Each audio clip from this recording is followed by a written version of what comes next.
ഇത് ഡിസ്പോസിബിൾ ഗ്ലാസ്സിൽ നമ്മുടെ ഉലുവ വിതച്ചിട്ട് ഉണ്ടാക്കിയെടുത്തിട്ടുള്ള മേത്തി ലീവ്സാണ്. ഒരു 2 ആഴ്ച പ്രായമാണ്. ആ ഒരു പ്രായത്തിൽ ഞാനത് മുറിച്ചെടുത്തിട്ടുണ്ട്. ഇതുകൊണ്ട് ഒരു എഗ് ബുർജി ഉണ്ടാക്കാൻ പോവുകയാണ്.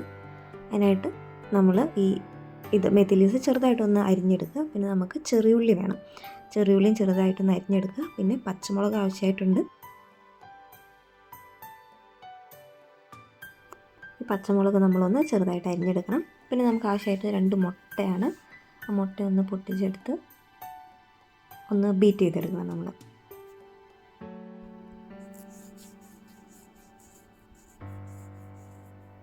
മുട്ടയിലേക്ക് ആവശ്യമായിട്ടുള്ള കുറച്ച് ഉപ്പും കൂടി ഞാനിപ്പോൾ തന്നെ ചേർക്കുന്നുണ്ട്. അതിനുശേഷം നമുക്കൊരു ചട്ടിയിൽ ഒരു ടീസ്പൂൺ വെളിച്ചെണ്ണ ചേർത്തിട്ട് നമ്മുടെ ഈ അരിഞ്ഞു വെച്ചിട്ടുള്ള മുളകും ചെറിയുള്ളിയും കൂടെ ചേർത്ത് നന്നായി ഇളക്കി യോജിപ്പിക്കാം. അതിലേക്ക് ആവശ്യമായിട്ടുള്ള കുറച്ച് ഉപ്പും കൂടെ ചേർത്ത് കൊടുക്കണം.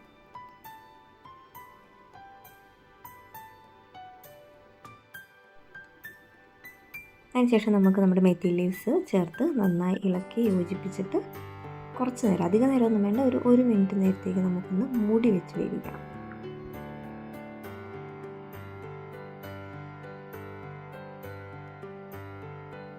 ഒരു മിനിറ്റ് മൂടി വെച്ചിട്ടുണ്ട്.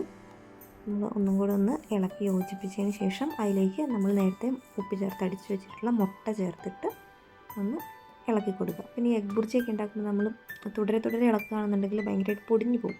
അങ്ങനെയാണ് നിങ്ങൾക്ക് വേണം എന്നുണ്ടെങ്കിൽ നന്നായിട്ട് ഇളക്കി കൊടുത്താൽ മതി. ഇല്ലെങ്കിൽ ഇടയ്ക്കിടയ്ക്ക് ഒന്ന് ഇളക്കി ഒരു മിനിറ്റ് 1.5 മിനിറ്റ് നേരം ഇളക്കി കഴിഞ്ഞ് കഴിഞ്ഞാൽ നമ്മുടെ എഗ് ബുർജി അവിടെ റെഡി ആയിട്ടുണ്ട്. ഈ എഗ് ബുർജി എന്ന് പറയുമ്പോൾ തന്നെ നമുക്കറിയാമല്ലോ, മുട്ടയിൽ ധാരാളമായിട്ട് കോളിനുണ്ട്, അതുപോലെ പ്രോട്ടീനൊക്കെ അടങ്ങിയിട്ടുണ്ട്. അതിൻ്റെ കൂടെ മേത്തി ലീവ്സും കൂടെ വരുമ്പം മേത്തി ലീവ്സിലാണെങ്കിൽ ഒരുപാട് വൈറ്റമിൻസ്, അതുപോലെ മിനറൽസ്, കാൽഷ്യം എല്ലാം ഉള്ള ഒരു സൂപ്പർ ഫുഡാണ്. അപ്പോൾ എല്ലാവരും ഒന്ന് ട്രൈ ചെയ്യണം കേട്ടോ.